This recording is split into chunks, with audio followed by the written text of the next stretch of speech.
Encore une fois, on va vers le château Tamberma et en passant, on a vu Faut voir ce que très gentil. Et on s'est rendu compte qu'elle a percé au fait le bas de ses lèvres.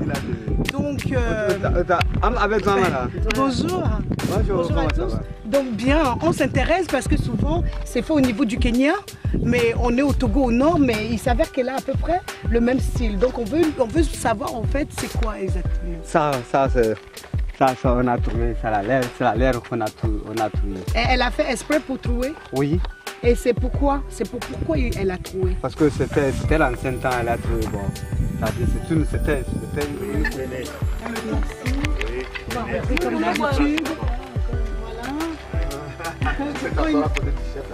Ça fait plaisir. Voilà. Je préfère m'asseoir à côté de mon père. Mais merci. Cette fois-ci, au fait, c'est pas de l'eau qu'ils m'ont ramené. Dans la tradition Tamberma, c'est du tchoukoutchou. La boisson locale. Je vais me permettre quand même de goûter parce que ça fait très longtemps. Voilà. Et en mettre aussi un peu pour nos aïeux. C'est très important.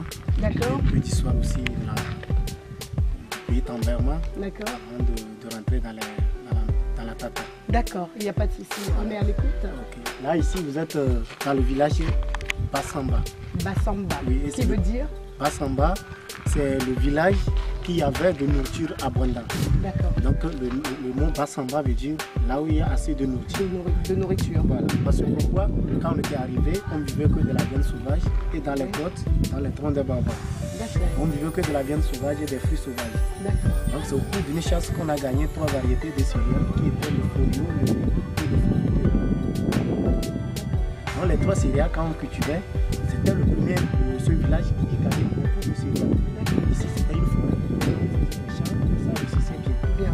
Donc on était dérangé par des animaux féroces et aussi des ennemis. Dans les ennemis c'était qui par exemple?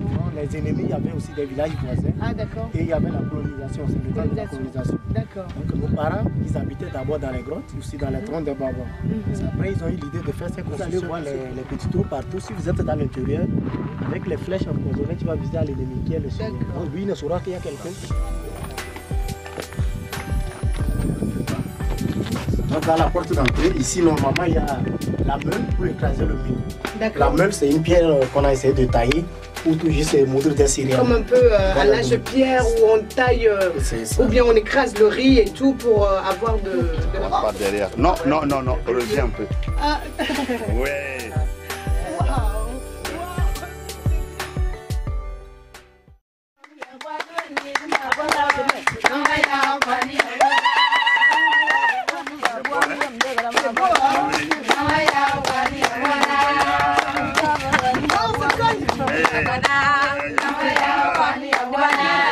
Yeah.